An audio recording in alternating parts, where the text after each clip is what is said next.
신앙 고백 우리 다 같이 하겠습니다. 나는 전능하신 아버지 하나님 천지의 창조주를 믿습니다. 나는 그의 유일하신 아들 우리 주 예수 그리스도를 믿습니다.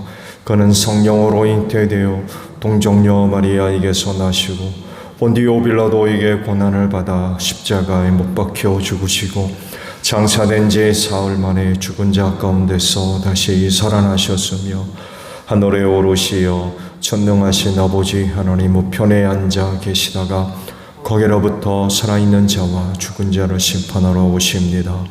나는 성령을 믿으며 거룩한 공교회와 성도의 교제와 죄를 용서받는 것과 몸의 부활과 영생을 믿습니다. 아멘. 찬송가 460장입니다.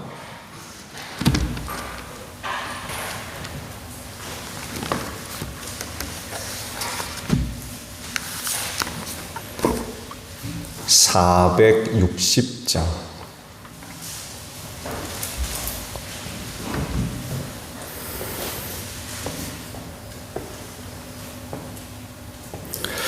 뜻없이 무릎 꿇는 그 복종하리요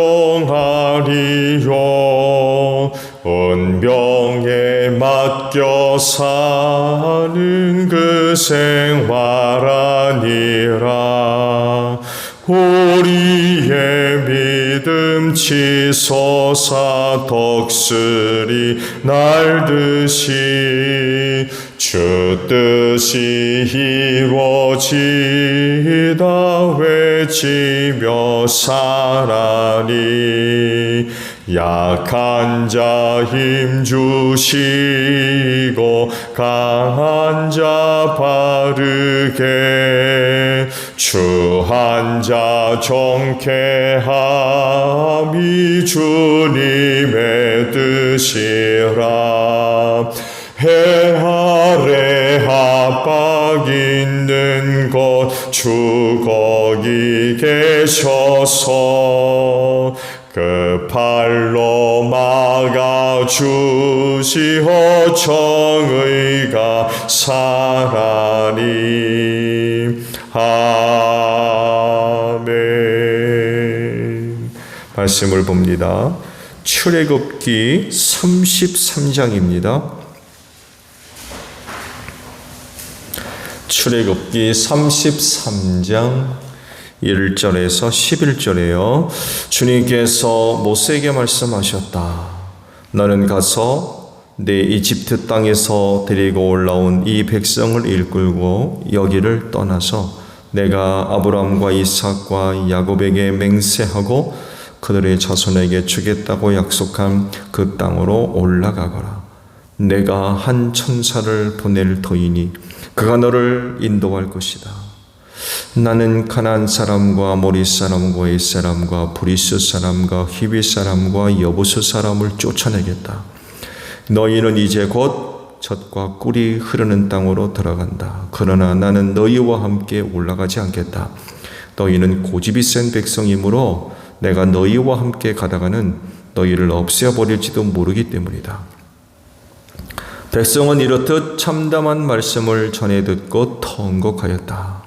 그리고 그들은 아무도 장식품을 몸에 걸치지 않았다. 주님께서 모세에게 말씀하셨다. 이스라엘 자손에게 전하여라.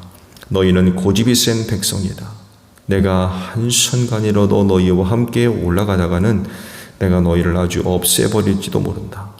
그러니 이제 너희는 너희 몸에서 장식품을 떼어버려라. 내가 너희에게 어떻게 해야 할지를 이제 결정하겠다.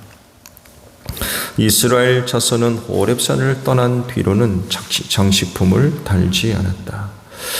이스라엘 백성이 진을 칠 때마다 모세는 장막을 거두어 가지고 진 바깥으로 나가 진에서 멀리 떨어진 곳에 그것을 치곤 하였다.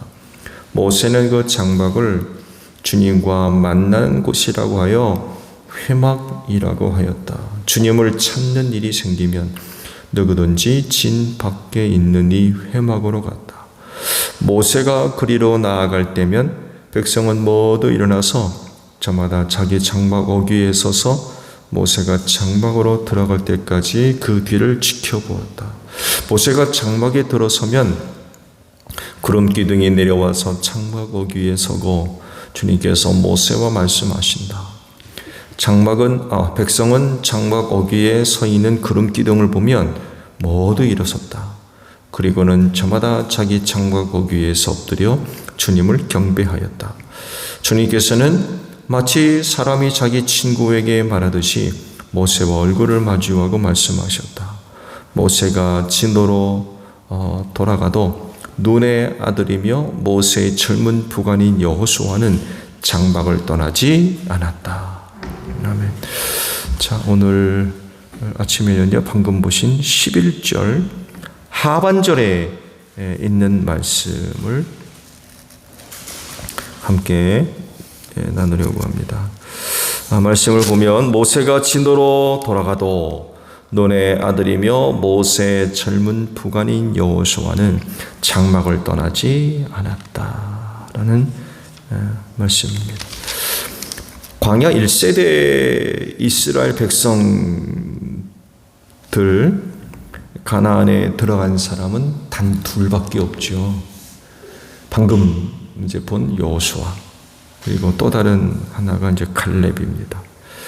가나안 정탐 사건이 결정적인 그런 그 계기가 돼가지고 이 두 사람만 들어가게 됐죠. 가나안 땅에 대한 보고를 하게 됐을 때 나머지 10명과 백성들이 원망하고 불평하고 난리가 났었죠. 이때 이 모습을 보시고는 여호수아와 갈렙만 그 땅에 들어가고 가나안을 지척에 두고서는 방향을 틀어버리시죠. 방향을 틀어버렸어요. 그래 광야길로 다시금 돌아나가서 40년을 떠돌아다니며 이때 하나님을 원망하고 불평했던 1세대 사람들이 전부 광야에서 쓰러져서 죽고 말았죠. 바로 말씀드린 대로 이 두 사람 중에 하나가 바로 여호수아이고 오늘 본문 말씀에 바로 이 여호수아가 등장을 합니다. 여호수아가 어떤 사람이냐라고 할 때에 이 구절의 말씀 속에서 그의 그 정체를 우리가 찾아볼 수가 있는 것 같아요. 그를 소개하는 말씀을 보게 되면은 모세의 젊은 부관이라고 설명을 하십니다. 간혹 우리가 앞서 지금까지 출애굽기의 말씀들을 쭉 봤습니다만 해도 이 여호수아의 이름이 등장합니다. 자주는 아니고 간혹 이제 등장을 하는 것을 봐왔죠. 간혹 그의 이름이 모세와 함께 나타나는데 놀라운 사실은 그때마다 여호수아가 어떤 사람인가를 소개를 해요. 그 중에 하나가 모세가 율법을 받으러 시내산에 올라갈 때 혼자 올라가지 않았습니다. 부관 여호수아를 데리고 올라갔어요. 그가 그 산에서 어떤 모습으로 지냈는지 자세하게 드러나지 않아요. 그렇지만 그 산에 올라가서 모세 곁에서 그 모세가 하나님을 만나 뵙고 또 말씀을 받는 일을 위해 보좌했던 것으로 보입니다. 그야말로 모세를 보좌하는 거죠. 돕는 거죠. 시내 산에서의 모세가 해야 할 그 일이 잘 감당되어질 수 있도록 도와주었던 것 같아요. 하나님을 뵙는 일에 있어서는 물론 여호수아는 같이 할 수는 없었겠죠. 하나님을 뵙고 말씀을 받는 일에 있어서는 이제 모세가 전적으로 맡아서 했을 때고 여호수아는 곁에서 이 일이 성공적으로 잘 이루어질 수 있도록 그야말로 곁에서 보좌를 했던 것 같아요. 근데 아시듯이 40일 있었거든요. 40일. 여호수아도 같이 지냈다는 얘기예요. 말씀에 의하면 그가 시내산에 올라서 생활을 위해서 뭐 싸들고 올라가지 않았습니다. 그런 말씀이 없어요. 적어도 금식을 했다는 얘기인데 여호수아도 함께 시내산에서 모세와 같이 금식을 했던 것 같아요. 산 아래에 있는 백성들의 반응을 보세요. 우리를 인도했던 이 모세란 사람이 어떻게 됐는지 모르겠다라고 반응하는군요. 그리고는 우리를 인도할 신을 만들어내려고 하면서 금송아지를 만들어냈는데 당시 백성들의 반응을 보게 되면 모세 죽었다. 모세 죽었다. 40일을 그 산에 올라가서 어떻게 지내냐. 그런 얘기가 포함되어 있어요. 만약에 모세가 살아있다는 걸 알았다면 그렇게까지 했을까? 근데 40일 동안 그 산에 올라가서 지내는 그 자체에 대해서 부정적으로 생각했던 것 같아요.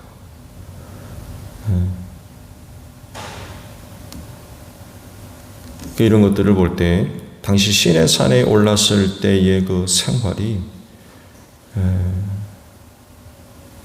금식을 하면서 보냈던 것으로 보여요. 여호수아도 같이 올라갔다고 하는데 그는 먹었겠습니까? 먹고 마시면서 모세를 도왔겠어요? 그렇지는 않을 겁니다. 사람들은 죽을 것 같아서 시내산 접근을 안 했거든요. 하나님께서 그 산에서 백성들을 만나려고 했는데 뭐 지진이 일어나고 천둥번개 치고 뭐 불이 나고 가까이 갔다가는 죽을 것 같아가지고 안 갔거든요. 그 대신에 이제 모세를 올려보냈잖아요. 근데 그 길을 누가 같이 갔어요? 여호수아가 같이 갔어요. 그거 결코 쉽지 않았을 겁니다.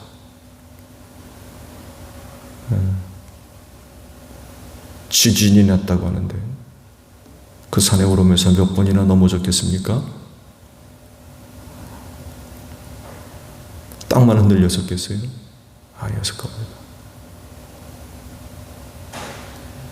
근데 그 길을 함께 올라갔어요.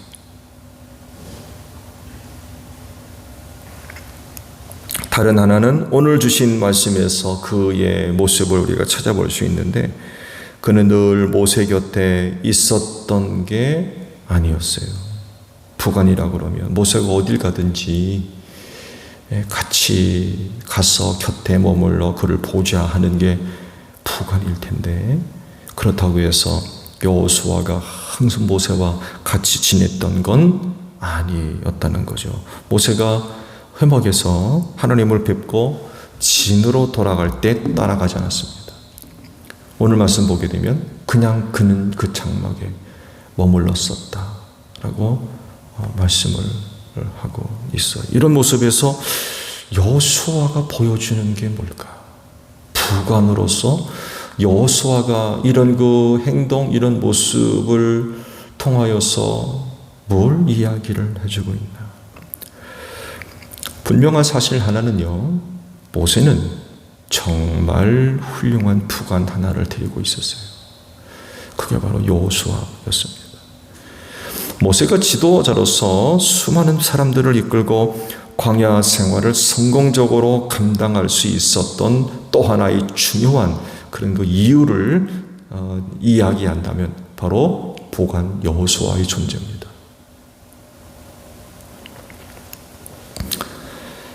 그래서 많은 어려움, 위기, 위험 그런 가운데에서 여호수아는 정말 든든한 힘이 되어 주었을 겁니다. 그에겐 하나님만 계신 게 아니었어요. 가까이에서 그를 돕기 위한 부관 여호수아가 곁에 있었던 거죠. 우리가 지금까지 출애굽기서의 말씀을 쭉 봐왔습니다. 아무래도 광야 생활을 하면서 백성들이 보였던 반응들을 보세요. 물 없다, 먹을 것 없다 하면서 뭐 난리친 일이 있었잖아요. 여러분 그 일이요, 그냥 백성들이 뭐 소리 지르고 뭐 그런 게 아닙니다. 누구한테 왔어요? 모세한테 쫓아왔어요. 속된 말로 표현하면 그때 그들의 반응은 모세 잡아먹으려고 했던 거예요. 위협이죠. 위협이에요. 그런데 그 곁에 누가 있는 거예요? 여호수아가 있는 거예요. 여호수아.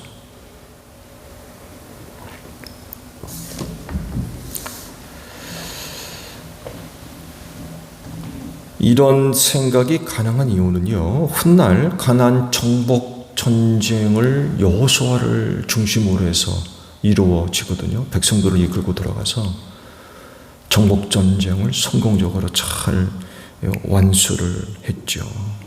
즉 그는 단순한 부관이 아닙니다. 곁에서 심부름이나 하는 그런 시종이 아니었어요.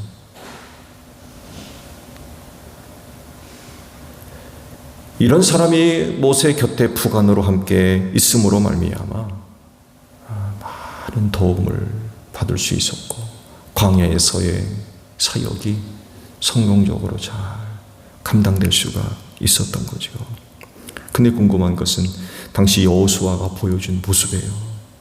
부관이라고 하면 모세가 어디로 가든지 함께 동행을 하면서 그 곁에서 그를 보좌하는 이런 그 역할들이 있어야 되는데, 근데 그렇게 하지 않고 모세가 장막을 떠나 진으로 돌아가면 그는 그냥 장막에 머물러 있었다고 그러거든요. 뭘 보여주고 있습니까? 말씀을 드린 대로 모세는요, 아주 정말 걸출한 부관 하나를 데리고 있었어요. 여호수아입니다. 그런데 빠뜨릴 수 없는 중요한 부분이 하나 있어요. 바로 여호수아의 영적이고 신앙적인 부분입니다. 앞서 말씀을 드린 대로 가나안 정복 전쟁을 했거든요. 그는 그럴 정도로 그냥 심부름꾼이 아니에요. 그냥 곁에서 잡일이나 도와주고 간식이나 대주고 먹을 것 대주는 이런 존재가 아닙니다. 정말 걸출한 인물입니다. 걸출한 인물.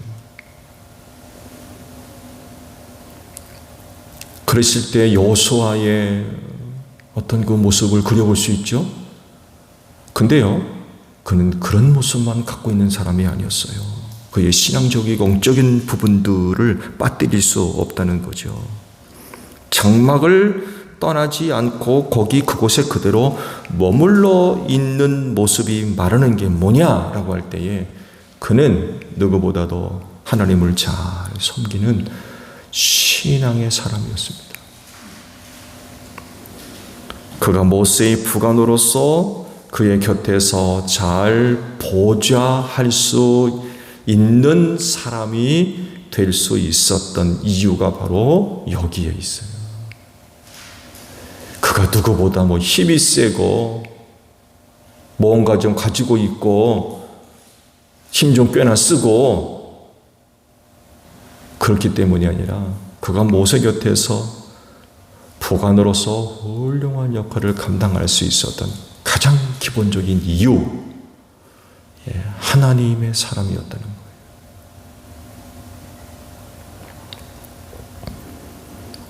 부관이라고 해가지고 무조건 조건 이유 없이 모세를 지지하는 그런 딸랑이 역할하는 사람이 아닙니다. 그냥 곁에서 아양이나 떨고 귀에 즐거운 소리나 하고 그런 사람이 아니었어요.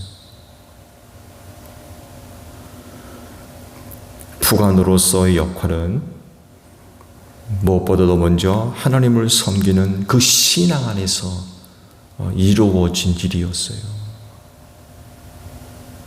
그래서 그가 부관의 역할을 잘 감당할 수 있었던 이유, 모세도 철저하게 하나님의 사람이었기 때문에 그렇습니다.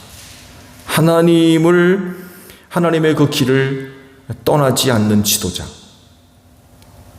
하나님의 그 길을 떠나지 않는 지도자, 그 지도자를 모신 하나님을 잘 섬기는 부관의 역할은 승리할 수밖에 없어요.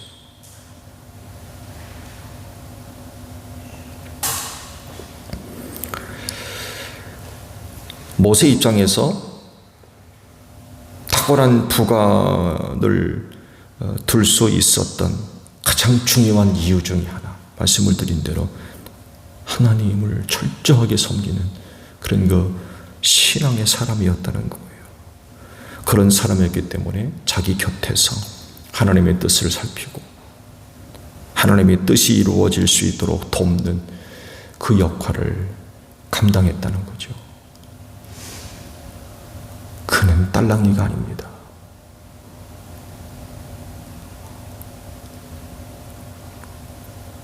모세도 아마 그런 사람 결코 원하지 않았을 거예요. 하나님을 제대로 섬기지 않으면 자기 곁에서 부관의 역할을 감당할 수가 없을 겁니다. 감당하겠어요?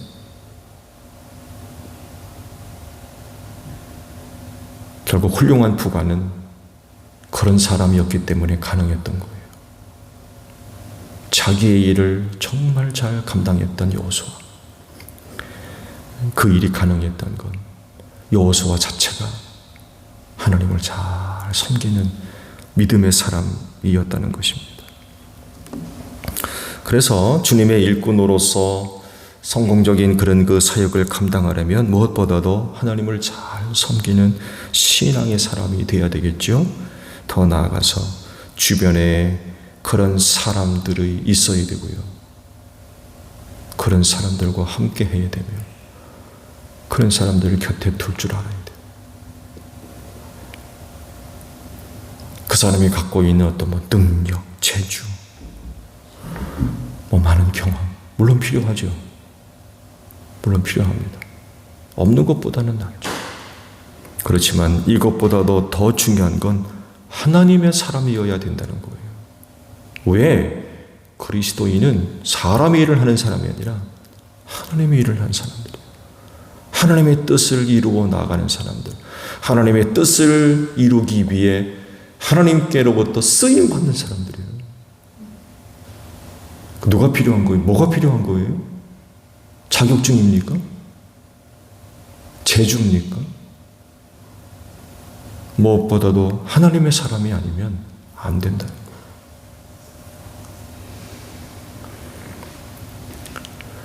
그렇진데 주님의 일꾼으로서 서로를 위해 철저한 하나님의 사람이 되시기를 바랍니다. 우리 모두가 다 하나님의 일꾼된 자로서 하나님의 뜻을 이루기 위해 쓰임받고 또 그 일을 위해 드려진 사람들입니다. 내가 하고 싶은 거 내 마음대로 사는 사람들이 아니라 하나님의 뜻을 파악해서 그 뜻에 순종하며 이 일을 위해 드려진 사람들. 그러려면 하나님의 사람이 되어야 되고요. 또 몸된 교회를 통하여 우리 모두가 다 한 몸이 됐다라고 하는 관계를 맺고 있거든요. 그랬을 때 서로를 위해 하나님의 사람이 되어야 됩니다. 그래야 그 일들이 감당되어질 수 있어요. 모세에게 있어서 여호수아, 여호수아에게 있어서 모세. 둘 사이는 너무나도 중요한 관계였고요. 두 사람 모두가 다 하나님의 길을 떠난 사람들이 아니었어요. 그런 그 모습들을 갖고 있었기 때문에 광야에서의 주어진 일들이 성공적으로 잘 감당될 수 있었던 거죠. 하나님의 사람들이 되셔서 서로를 위해서 하나님의 일들이 잘 감당되어지는 복된 역사가 있기를 바랍니다. 주기도문합니다. 하늘에 계신 우리 아버지, 아버지의 이름을 거룩하게 하시며 아버지의 나라가 오게 하시며 아버지의 뜻이 하늘에서와 같이 땅에서도 이루어지게 하소서. 오늘 우리에게 일용할 양식을 주시고 우리가 우리에게 잘못한 사람을 용서하여 준 것 같이 우리 죄를 용서하여 주시고 우리를 시험에 빠지지 않게 하시고 악에서 구하소서. 나라와 권능과 영광이 영원히 아버지의 것입니다. 아멘. 기도하겠습니다.